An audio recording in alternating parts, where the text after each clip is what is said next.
for occupational health and safety for the past, decades really, but over the course of the COVID pandemic, understanding how work has shifted and the blurred lines between home and work, today is a really timely period to talk about the impact of fatigue on the workplace. And we're grateful that you're here and joining us today. A few housekeeping items. Everyone joining us on the webinar today is on mute. If you have any specific technical issues that come up for today's webinar, please use the chat function. I know a lot of you are typing in where you're from. It may get a little bit hard to see if you're having a technical issue, but please put that in the chat bar. We will use the Q&A function of Zoom webinar for any questions you have of our keynote presenter as well as our panelists today. And I want to mention that when we use the Q&A function on Zoom, if you have the same question as one of your fellow attendees, you can use the thumbs up arrow, thumbs up button to move that question or vote it up on the scale. That way you don't have to retype in the exact same question if you don't want to. If you want to reword a question or type it in, please feel free to do so. You can also, like I said, give a thumbs up to someone else's question that they put in Q&A. So just something to remember, and we'll remind you that Q&A is the best way to get questions in front of our keynote presenter and our panelists. We are recording today's webinar, and we will share the recording with you and anyone that has registered for today's event. So the webinar recording will become available probably in the next day or so. And we'll mention this again at the closing, but as you close out today's webinar, there will be a survey that pops up on your screen. And we really appreciate any feedback you're able to give us. I know that there's a lot of you here today looking for specific continuing education credits, whether that be CHES or SHRM. And we do need you to fill out that survey when closing out the webinar in order to access and get those important CE credits. A little bit about our program. HealthLinks is a mentoring program that is centered at the Colorado School of Public Health. We're within the Center for Health, Work, and Environment at the Colorado School of Public Health, and we're at the University of Colorado on the Anschutz Medical Campus. We are dedicated to total worker health, the integration of workplace health and safety, and we are one of 10 centers of excellence funded by NIOSH, the National Institute for Occupational Safety and Health out of the CDC, to talk about total worker health with all of you. And really a very timely and important topic today, talking about the impact of fatigue on the workplace. So what we're going to talk about today, we're going to have a keynote presentation from my colleague at National Safety Council. We will have a panel discussion with representatives from industry, as well as a representative from the NIH. And also we have time set aside for Q&A with all of our speakers. So be thinking about questions that come up. You can put them in that Q&A section whenever they come to mind, both for the keynote presenter as well as any of our panelists. And we will have time, the concluding part of the hour, for us to address any questions that you have. So it's my pleasure to introduce our keynote presenter today, Emily Whitcomb. Emily is the Director of Work to Zero at the National Safety Council, and she joined the National Safety Council, or NSC, in 2014 as a research associate. In 2016, Emily joined the Advocacy Department to launch the Fatigue Initiative and lead the development of several key resources, many of which we'll share with you later today, including the Fatigue Cost Calculator and the Fatigue Risk Management Toolkit. In 2019, Emily became Director of the Work to Zero Initiative, which is focused on identifying promising technologies for eliminating workplace fatalities.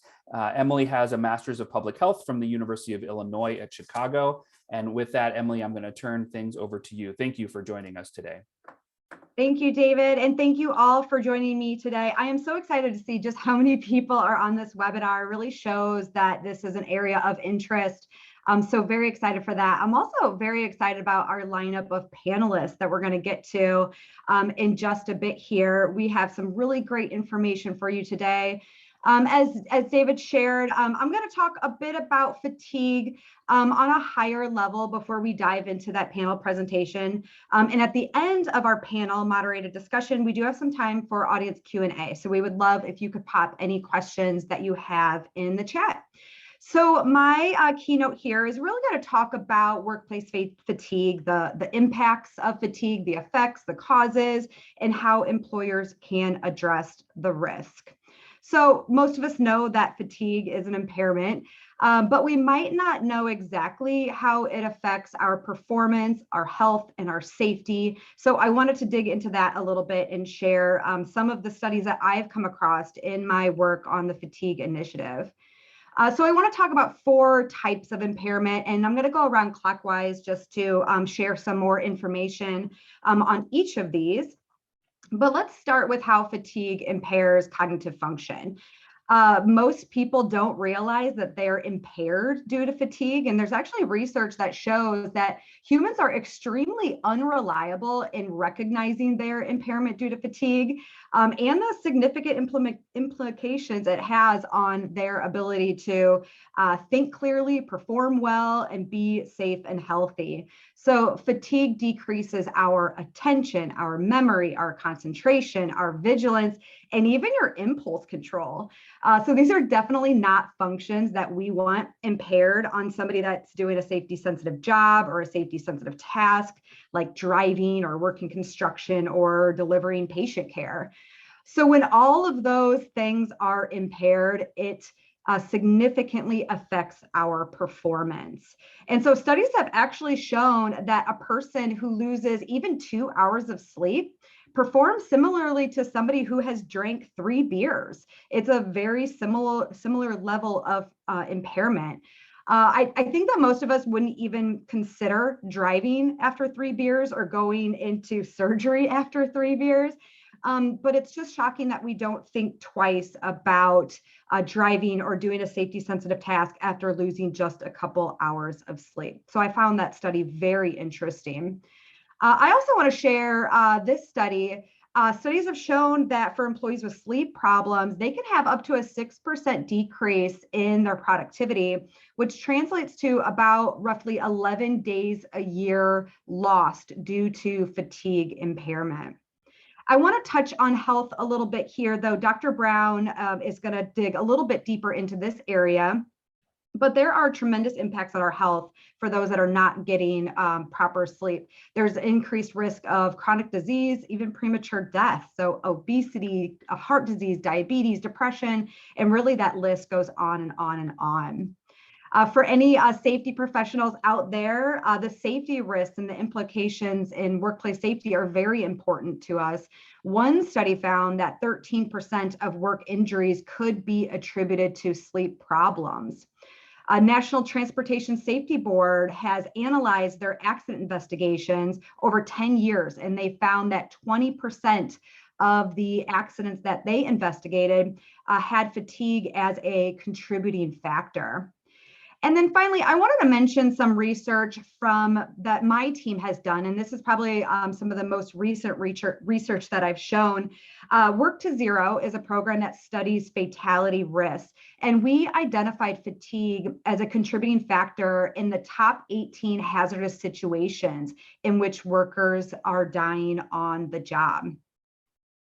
So we recognize fatigue as an impairment, but I wanted to talk a little bit about just how widespread it is.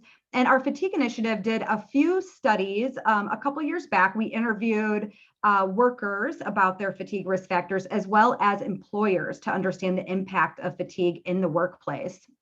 So we found that 97% of the workers that we surveyed reported at least one risk factor for fatigue. And in fact, over 80% reported 2 or more risk factors for fatigue. Digging into those a little bit, 43% reported not getting enough sleep, and 27% actually reported falling asleep on the job. Looking at the employer side, 90% of the companies that we surveyed report being negatively impacted by fatigue in some way. So nearly half of employers report decreased productivity. They've seen a worker fall asleep on the job. A little over 50% report absenteeism that they know was due to a tired employee. And then most shocking for us, 32% of the employers that we surveyed report an injury or a near miss that they know was due to fatigue, or fatigue was a contributing factor. And if you're interested in more on these studies, we have a series of reports through the Fatigue Initiative that you can really dive into these risk factors and the implications in the workplace. So I want to talk a bit about just how expensive fatigue is. And we actually teamed up a few years ago with Harvard Medical's Brigham and Women's Hospital to quantify just how expensive fatigue is for employers. We developed a cost calculator that actually allows employers to answer some questions about their workforce, their workplace, and get a customized estimate of just how much fatigue was costing them. So the calculator is still available. I'll give you the link in just a second, but I wanted to share some of the high level findings from that, the project that we did with Harvard. So an employee with sleep problems can cost an employer about $3,500 a year in lost productivity, in absenteeism, and in increased healthcare costs. So an employer that has about 700 employees can expect to pay about $1 million a year to sustain those employees. So this is a problem. Fatigue is a problem that's often easy to ignore, especially for companies not wanting to put resources towards addressing it. But this really goes to show that they are losing money by not solving for this problem. So if you're interested in this cost calculator, you can find it at nsc.org/tired-at-work. I also want to talk about the causes of fatigue. And there's so many different causes, and it really is a complicated subject, but we kind of bucket the causes into three buckets: sleep loss, circadian rhythm misalignment, and work or task demands. And I'll talk through a little bit of each of these, but I think our panelists today are probably going to touch on them a little bit as well. So sleep loss could be due to not prioritizing sleep, could be due to work schedule interferences, or untreated sleep disorder. If you're not familiar with circadian rhythm misalignment, anybody who's been awake in the early morning hours know that it's more difficult to be alert at 2 a.m. than it is at 2 p.m. And that's really due to our circadian rhythm. Humans are biologically programmed to be asleep when it's dark and be alert during the daylight hours. And this drive is really regulated by a release of hormones in our body. So the period between 2 a.m. and 6 a.m. is when our bodies are really pumping out the most melatonin, telling us to be asleep, putting us into a reduced alert state. So in aviation, they actually call this period the window of circadian low. And this is when we experience the most performance and safety effects due to misalignment. So I tell our employers, even if your worker's fully rested, if they got 8 hours of sleep before showing up for their shift, they're still going to be impaired to some level just because of this circadian rhythm issue. So this really affects our night shift workers as well as our early morning shifters. They're really the most vulnerable. But to add to an already existing problem, people that are working at night or in the early morning, they struggle to get proper sleep during the day. It's really hard for us to sleep during the day. So they're almost always suffering from sleep loss on top of that. And then the last bucket here for causes of fatigue, this is a complicated and a full bucket, I have to say, but worker task demands can introduce fatigue or contribute to fatigue or exacerbate the problem. So time on task demands, if a worker is doing a job that's very boring for a long period of time, it can introduce fatigue, or a task that's very mentally stimulating is tiring. There are environmental factors at play here. So if they're working in adverse environments, say extreme temperatures, extreme noise, vibrations, all of that can contribute to it. Lighting is a big one. Scheduling practices can contribute. Does the worker have enough time to get proper sleep? And then culture. Is it a culture that appreciates fatigue, or is it a culture that really pushes its employees?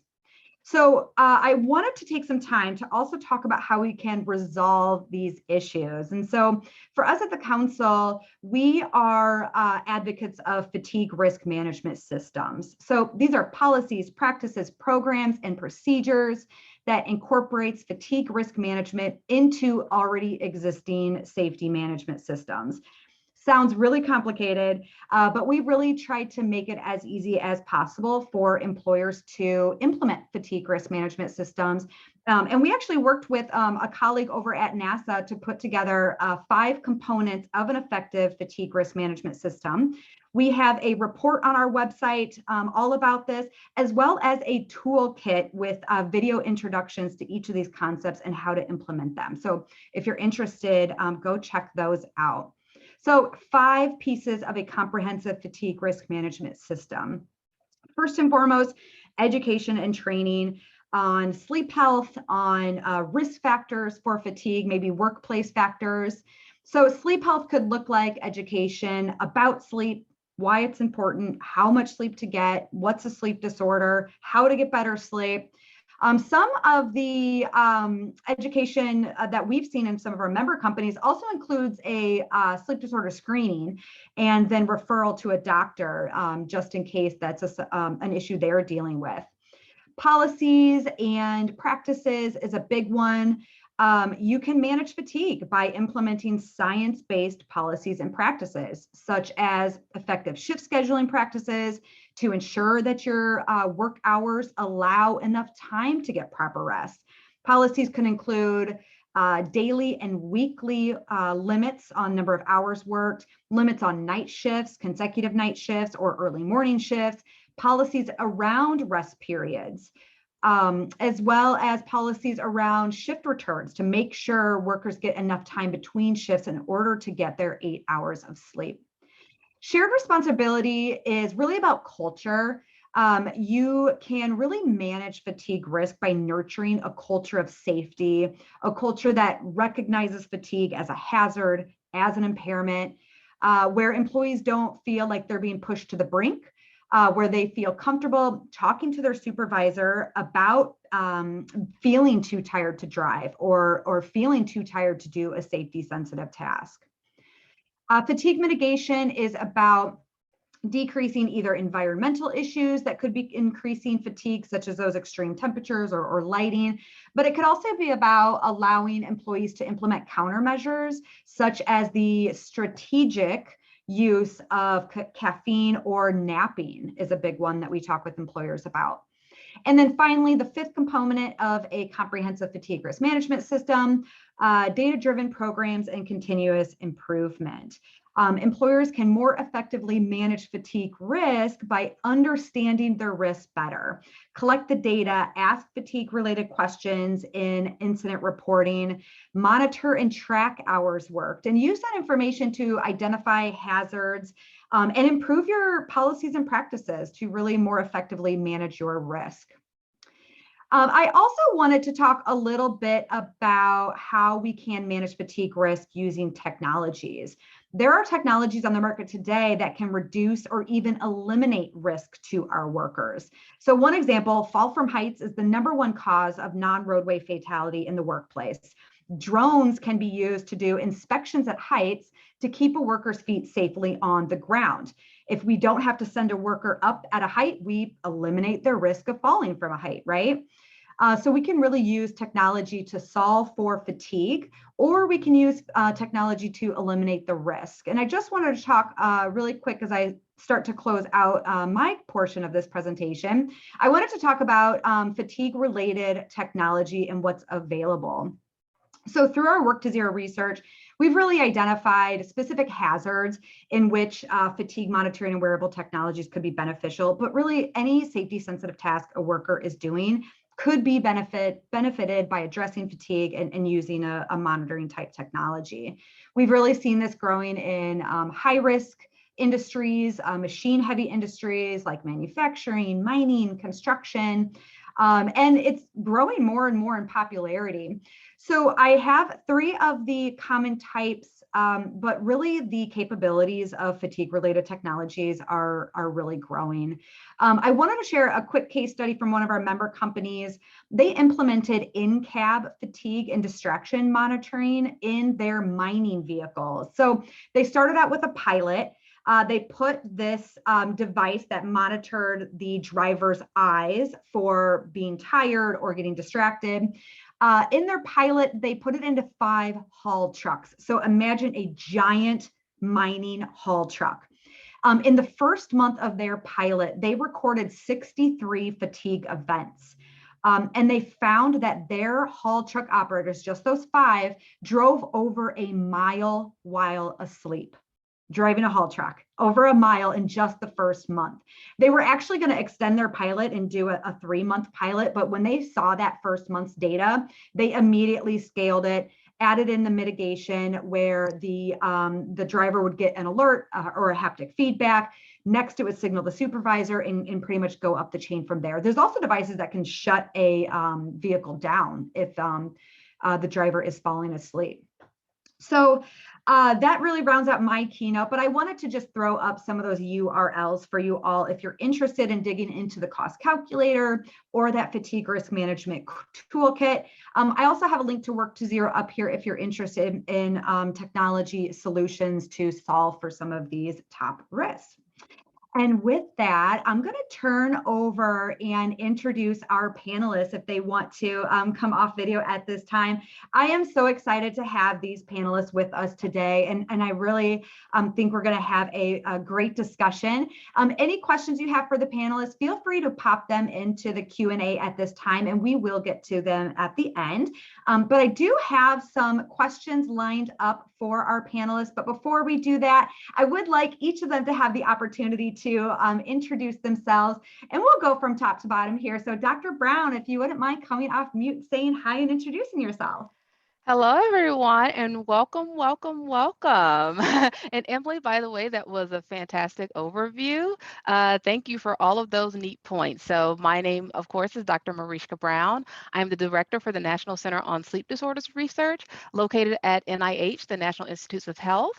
My office essentially is congressionally mandated, and we have 3 what I call big bends or categories that we, or functions that we do is we support research and training across essentially across the research sphere. So we fund academic investigators in industry as well. Our second thing that we do is coordinate sleep and circadian research, not only across the NIH, but across the federal government.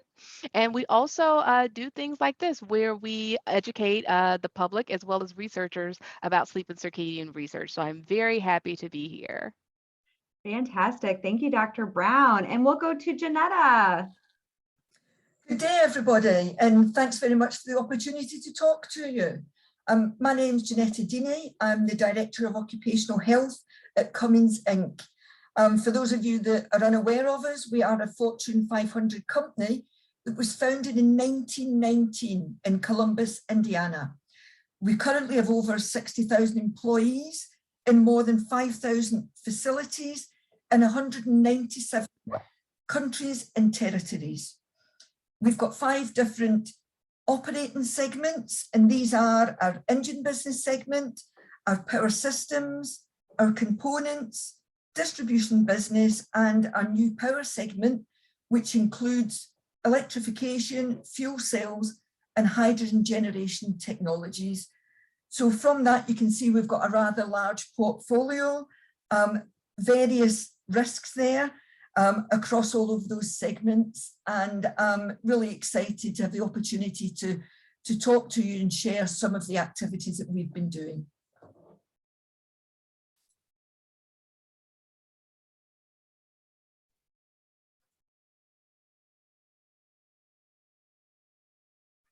That's great. Thank you, Janetta. Let's have Kelly, if you're ready to introduce yourself, that would be terrific.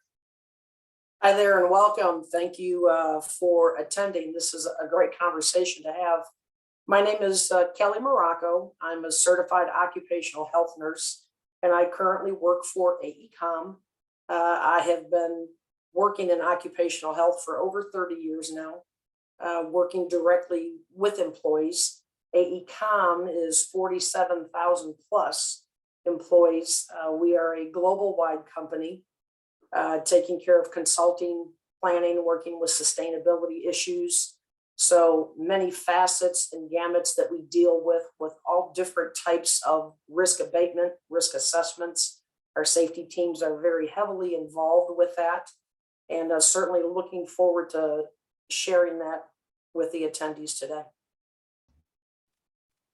Thank you, Kelly. I dropped off there for a minute. It's nothing like technology issues on a live webinar, right? Well, I hope I am back. I can see you all and hear you all, so I think we're good. David, thank you for your help on that.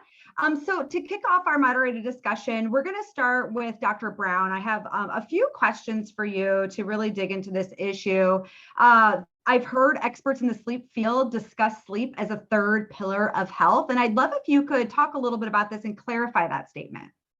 Absolutely. And so for most people, they understand about the importance of nutrition, diet, physical activity. But sleep is a part of that conversation because essentially it is vital. Sleep is required for health and well-being. In addition to being that third pillar of health, as it relates to behavior, sleep can also be compared to water or air, because it's needed for the healthy functioning of your entire system, not only for the regulation of your emotion and things we're talking here about health and safety, but also to maintain the overall health and well-being of every organ system and every tissue in your body. So that's what we mean about sleep being that third pillar of health.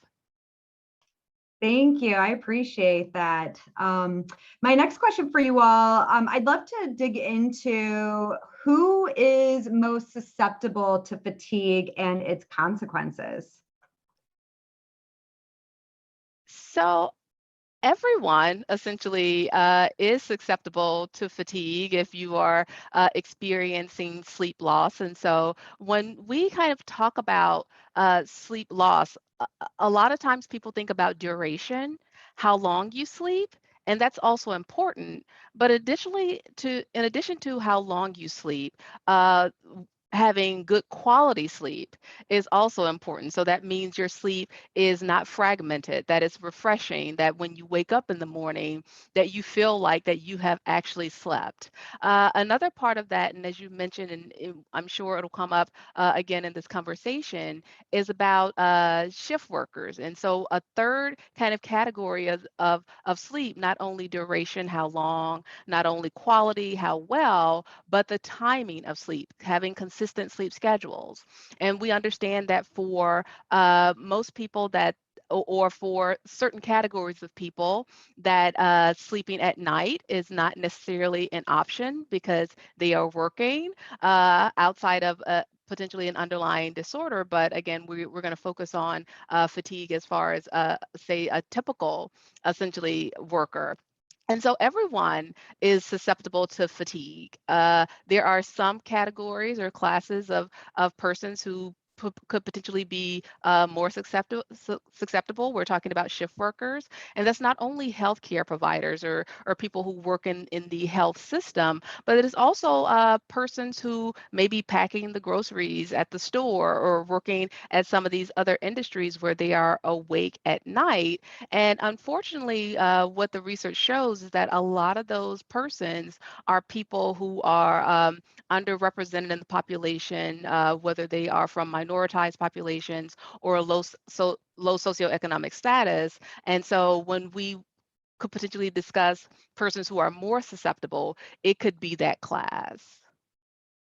Yeah, absolutely. And that reminds me, those risk factors, that study that I shared earlier, we actually looked at the sleep duration of shift workers. I think it was specifically night shift workers and day shift workers, and found 59% of those night shift workers were not getting proper sleep versus 45% of those day shift workers. And then we didn't release this part, but we did dig into persons of color to see if there was a difference, and there was a significant difference there. So thank you for touching on that. I also wanted to comment on something you said earlier about getting enough sleep to feel well rested. You know, we, through the fatigue initiative, always push people to sleep that 7 to 9 hours. But everybody seems to have their own sweet spot with how much sleep they need. For me, I know that if I get less than 8 hours of sleep, I will just have a grumpy day the next day. I'm an 8-hour sleep person. So some people just need a little bit more sleep than others do. And so I always found that kind of interesting. Well, let's back up and dissect this a little bit about need for sleep. So everyone needs to sleep, right? It's a requirement. One of the things that is quite interesting you know what, I'll leave that. So let's think of it as a distribution, right? You have some people who could potentially be okay, and there's, genetic data and things about short sleepers who could sleep for shorter periods that less than 6 hours and be cognitively okay. There are people on the longer distribution who may be able to sleep a little bit longer than that bend and be okay. But for most of us, we're in that typical distribution, right? We're in that need of that certain amount of hours, not only the duration, but again, quality as well as the timing of it. And so I think we want to be careful because the need for sleep is a lot more nuanced conversation. And I understand because some people want to be superhuman and say, I can get away with 5 hours. But there's a difference, a clear difference between being alert and being healthy, right? So you could potentially sleep less and maybe nap throughout the day or micro sleep and cognitively be okay. You could potentially be alert, but that's not protecting your heart, is not protecting your pancreas, is not protecting your liver. I mean, the data, the research shows that people who are sleeping less than 6 hours, that it is associated with real health risk. And so just again, wanted to be careful about that need for sleep in that conversation, and also that there's a clear difference between being alert versus being healthy. Absolutely. And thank you for that additional information. I have one more question for you, and then we're going to turn it over to Kelly and Janetta. And it really plays in well, but how can the American workforce protect themselves from fatigue? What can they be doing? Okay, so if we're talking about the workforce, a typically healthy workforce outside of a disease or a disorder or things, and again, maybe talking about typicals or that distribution, a lot of the sleep tips that we give are ways that workers can protect themselves from fatigue. One of the things that I always talk about is making sleep a priority. And we understand that it is hard for some to make sleep a priority. And so, again, just doing the best that you can with that. Just like people watch their diet, just like and are interested in healthy eating and are, invested in physical activity, also become invested in your sleep. Having a consistent sleep time and wake time, if you can. I understand that with a lot of times people working throughout the week, they may potentially keep a consistent schedule depending, but on the weekends they'll sleep in. And occasionally that's okay, but you really want to have a consistent schedule. Same daily routine, 7 days a week if possible. Practicing a relaxing bedtime routine as relaxing as you can. We know that outside that there are certain factors and parameters, and everyone, can't do everything at the same time. But taking some of those healthy sleep hygiene tips are ways to kind of mitigate and combat fatigue. And thinking about getting light in the morning for those who may not necessarily be shift workers. And you talked earlier about melatonin, and one of the things is melatonin is one of the hormones that's produced to put you to sleep. And if you are getting light from a device or something of that nature at night, then that suppresses melatonin production and can delay your sleep. Now we're talking about a typical worker potentially who's inside in a dark space. We're not necessarily talking about someone who's working construction who's getting whatever thousands of lux from sunlight. For that type of person, having a device at night probably isn't that impactful, but for someone who's working in a dark office with limited lux, having that device at night could be challenging. And the last thing, there are many other things that could potentially mitigate for fatigue, but something really wanting to be clear with the audience about is that if you are experiencing fatigue on a constant basis and it is impacting your daily function, your normal activity, then you may want to seek help from a medical provider because that could be indicative of something underlying. And so with that, I'm over. Thank you, Dr. Bress. Such great information. And I see some great questions rolling into the Q&A. We are going to shift a little bit and talk to Kelly and Janetta, but if you have any questions for Dr. Brown or anybody, feel free to type those in the Q&A. We will get to them in a few minutes. So Janetta and Kelly, I'd love to hand it over to you. And Kelly, we'll have you start with this first question. I'd love to know what motivated your company to become interested in addressing fatigue. I appreciate that. I mean, safeguarding our people is a core value at Aecom. So, Aecom has received multiple safety awards, actually 157 from the National Safety Council in 2020, as well as receiving the Royal Society for the Preservation of Accidents President's Award, having 11 consecutive gold medals. So safety is not new for us. It's very, it's held in very high honor and something that's attended to greatly. Aecom wanted to be proactive in recognizing and addressing employee fatigue illnesses due to the potential profound negative impact it can have not only on the employee, but as well as the employer. So that is why formal policies, guidelines, and training were put into effect for Aecom. Certainly don't want to be retroactive in scenarios and situations like that when we're dealing with the severe consequences that can happen. Yes, thank you, Kelly. Really appreciate you sharing that. And in a second, we'll learn more about what you're doing in the workplace. But Janetta, I'd love to hand it over to you and see what motivated Cummins to address fatigue in the workplace. So I'll throw in, first of all, our Campbell Award winning stature from a couple of years ago.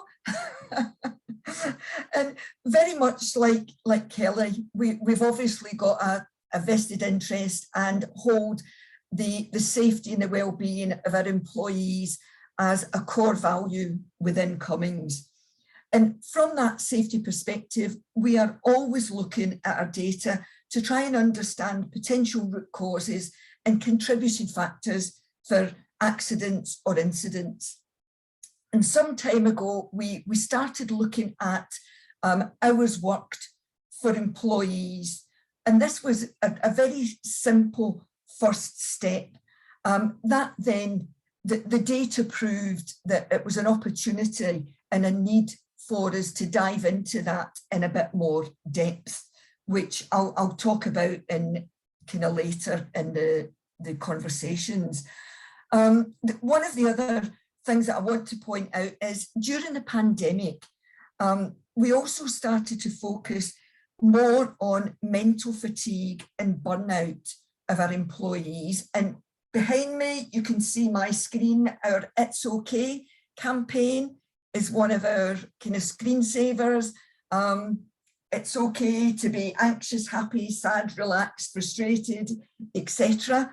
And really that additional stress and burnout during the pandemic, as you're all aware, has been attributed to potential extending working hours for those that are now in a working from home situation, the effects of isolation on those individuals, and unideal working conditions for them. Or alternatively, those of our employees that were still working in our facilities and our work environments, the additional expectations and duties that they had to capture as a result of COVID. You know, the protocols that we put in place, our health and safety individuals especially had big additional responsibilities to fulfill to ensure that those employees on site were in a safe working environment, and also the potential of the workload of those individuals because their peers and their colleagues may be in isolation due to either being affected by COVID or, you know, in an environment that they had to be isolated because of family members being affected with COVID. Yeah, thank you, Janetta. And you spoke almost perfectly to the #1 rated question in our Q&A. So thank you for that. And we'll come back to that when we go into our Q&A period. You know, Cummins, Aecom, 2 of the most world-class EHS programs. especially among NSC members. So super thankful to have both of you here today to talk about what your companies are doing. Because I will say not a lot of companies are addressing fatigue, which is unfortunate. So really like to hear from those that are doing it and doing it well.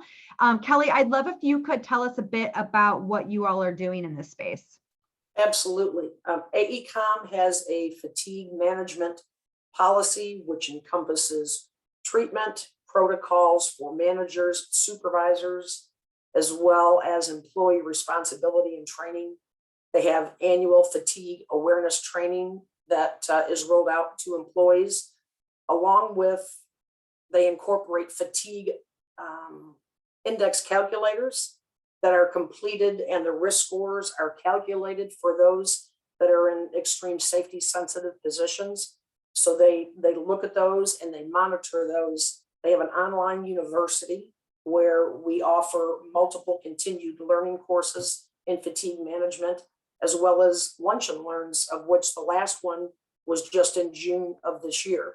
So that way it's continuously kept on the forefront, and we're not losing track of those indicators that could impact our employees as well as the company.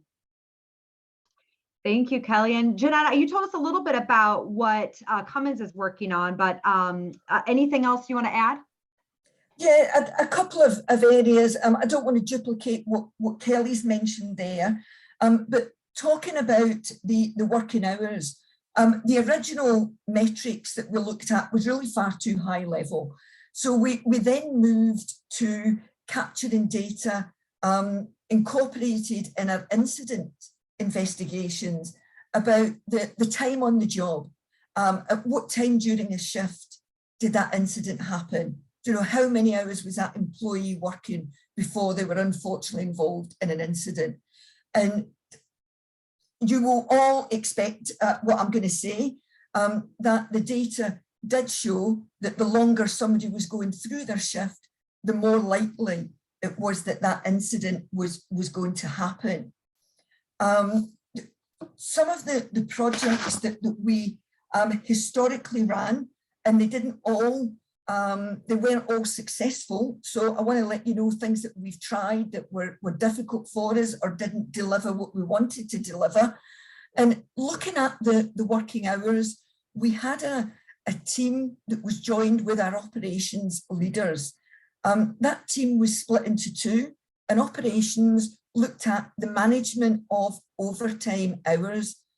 Now, whilst we've got policies and processes in place for shift patterns, really there was no defined management of overtime hours. When production needed it, it was done.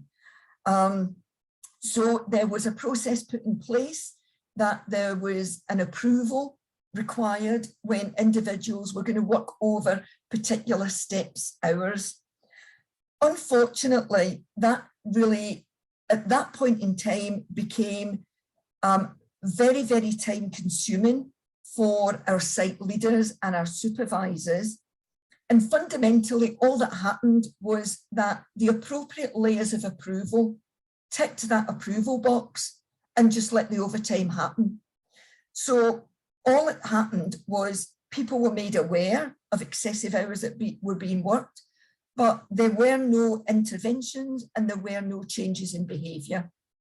So that was a real big challenge and a real big disappointment.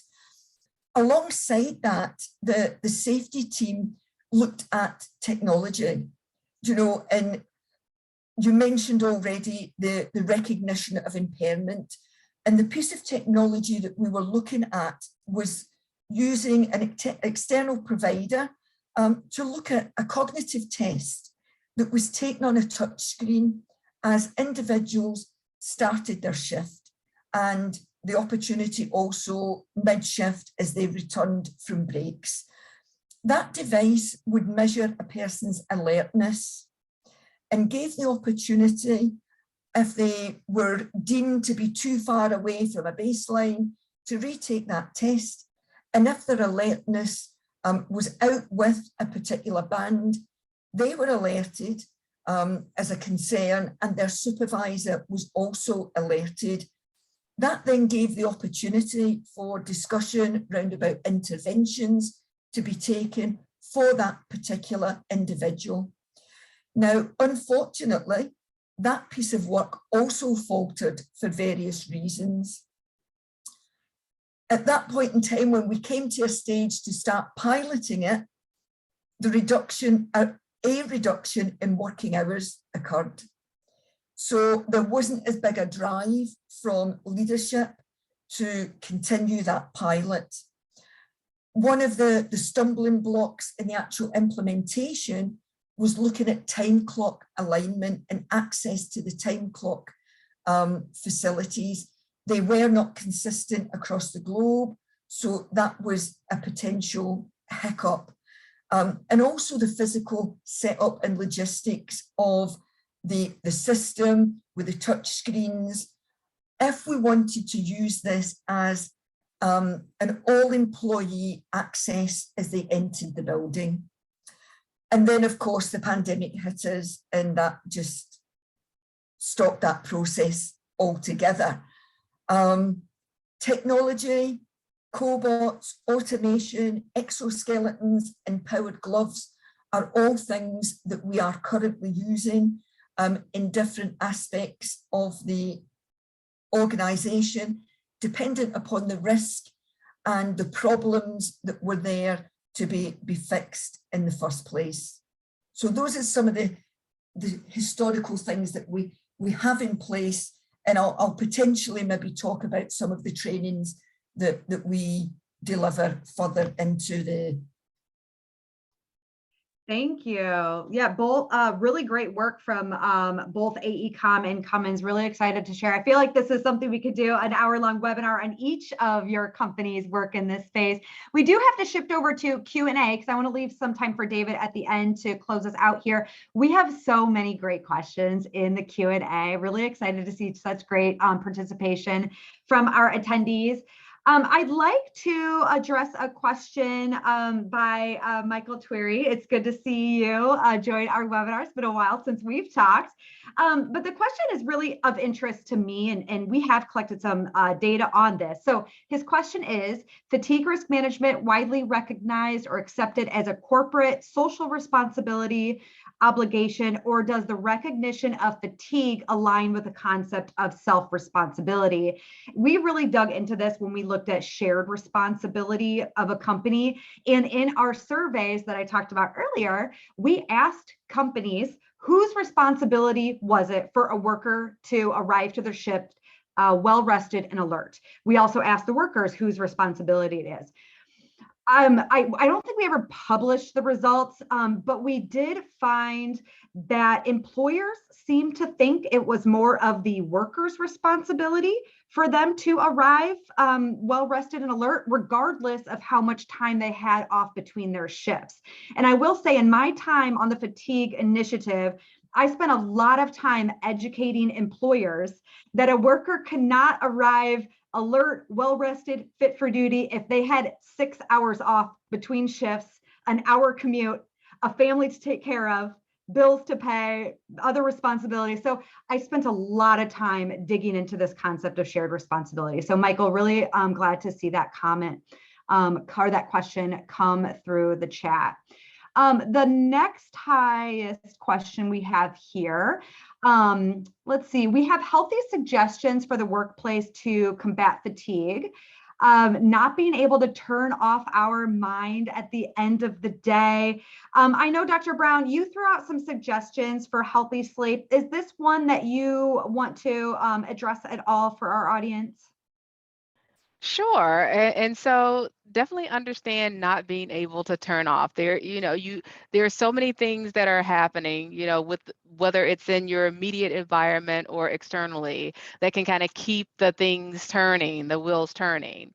And so thinking about potentially, as best you can, again, because we realize that there are situations that are different. There are people who have who are in a caregiver responsibility, whether it's younger children or parents or things of that nature, but really trying to find time for yourself where you can wind down. And that was one of the things that people kind of recommend as far as devices. If you're going to read a book instead, right? Because there's no light. Having lower light in the room, being able to have the bedroom as a place for relaxation. So there have been recommendations to potentially not have television in the room and using the bed not to work and only for sleeping and engaging with your partner, and really kind of limiting to those type of things.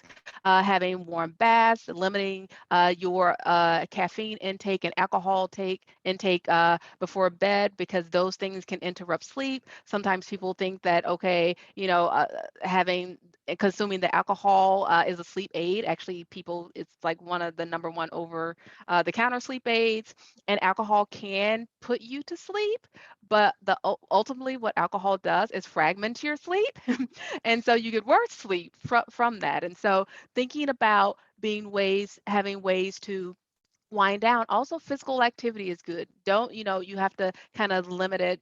I think now 2 or 3 hours before your bedtime. But those are things that can kind of help relax and almost tire you out, for lack of a better term, and don't necessarily want to use that because we're talking about fatigue. We're talking about, it in two different ways, in a good way to help prepare you for sleep. So those are a few kind of tips for healthy sleep hygiene that could put you in a relaxing mood for sleep. Thank you, Dr. Brown. And I think those are tips that all of us could benefit from. So appreciate that. I feel like I need to print it out and stick it on my bedroom wall so I can remember better. I want to ask a question from Lily. Her question is, I'm wondering what employers can do to mitigate the behaviors or situations that negatively affect sleep, such as substance use, caffeine, longer commutes, a second job, a newborn, on and on and on, right? I will give my quick answer, but then I'd love if Kelly or Janetta could weigh in. I'm not sure if this is something you've dealt with in your workplaces. I would just say education, teaching them on the effects of these behaviors on their sleep quality and how that affects their ability to be safe in the workplace. Because I think at the end of the day, we all want to go to work and come home safely, right? So I would say education, but I'd love to see if Kelly or Janetta, is this something you all have addressed in your workplace? Kelly, I saw you come off mute. You can go ahead. What I would say is, for those companies that are able to have on-site medical staff and have nurses at their facilities, I think that is one of the key things, where you have staff that are able to alert when employees are coming into their departments and the clinics and being seen, that can pick up on those fatigue-like factors, to be able to have those one-on-one medical professional discussions with the employees, which make it many times easier than from a management perspective, because you have that privacy going on, and you can pick up on those other risk factors that may be impacting those employees. So that's a wonderful asset to be able to have in your company. Thank you, Kelly. And Janetta, I saw you came off mute as well. Go ahead. Yeah, adding on to the things that have already been mentioned, an increase in flexible working policy, I think, is also advantageous. And as an output of the pandemic, Cummins has increased and expanded their historical policies. So we now have the opportunity for total home workers or hybrid working, which will facilitate reducing in transportation, time spent traveling to and fro. It accommodates family requirements, whether that be young children or supporting older relatives, etc. So I think that is a really good positive step as well. Thank you, Janetta. And I want to say thank you to our panelists. This was such a great discussion today. I really appreciate all your time and expertise. And with that, David, I'll hand it back over to you. Thanks so much, Emily. Lots of gratitude for you, Emily, and our panelists. Thank you so much to Kelly, Janetta, and Mariska, Dr. Brown, for joining us today. A really important discussion.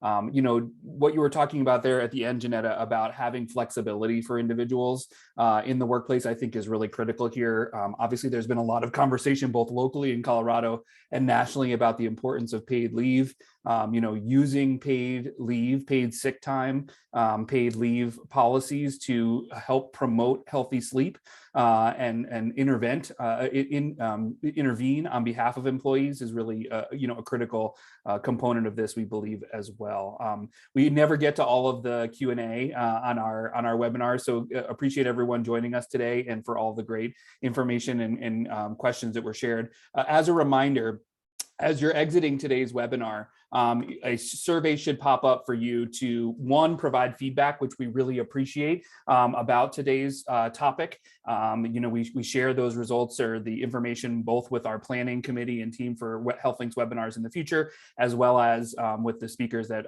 participated today. So we really appreciate your feedback. And I know how important it is for those of you claiming your continuing education credits, CHES, SHRM, etc. We need you to fill out that survey in order to get those CEs. You will receive as follow-up or a recording from this webinar. And so we did record today's content as well as the presentation that Emily shared. We have that as a link, and as well as the resources that were directly in that presentation. So if you missed out on some of the resources that were shared or some of the great and very important statistics that were shared as part of the presentation, know that those are coming your way in the next day or two as well. I want to put in a plug here for our next HealthLinks webinar. Really well suited in that Emily even mentioned that there are co-occurring diseases that happen when sleep is an issue. Diabetes, cardiovascular disease, osteoarthritis. There are so many things that healthy sleep is a factor towards, and we're going to be discussing some unique and innovative programs that are going on managing diabetes at the workplace at our next HealthLinks webinar. That's on Wednesday, December 8th, same time, 11 a.m. Mountain, and everyone participating today in part of the follow-up will receive information about the upcoming HealthLinks webinar. So once again, thank you to our presenters and to our panelists for joining us today. Thank you to our engaged audience as always. We are working on the 2022 HealthLinks webinar calendar as well. The next one coming up, as I mentioned, is in December around managing diabetes. And we'll leave the webinar event open for a little while. I'm just letting my team members know this as well, because what we have found is if we close out before you do, you may not get that survey pop up. So our hope is that as you're exiting today, you can fill out that feedback survey. Once again, thank you for everyone participating with us today. And I hope everyone gets good, healthy sleep over the next 2 months. I know there's holidays are coming up. There's, alcohol and other things that are, food that we may not normally eat and partake in. So remember that healthy sleep is part of your overall holiday plans as well. And make sure to put that in there for both you and your family and friends, whoever you celebrate, whatever those holidays are with. So, take care of yourselves and get good, healthy sleep. So thanks, everyone. Hey, thank you all.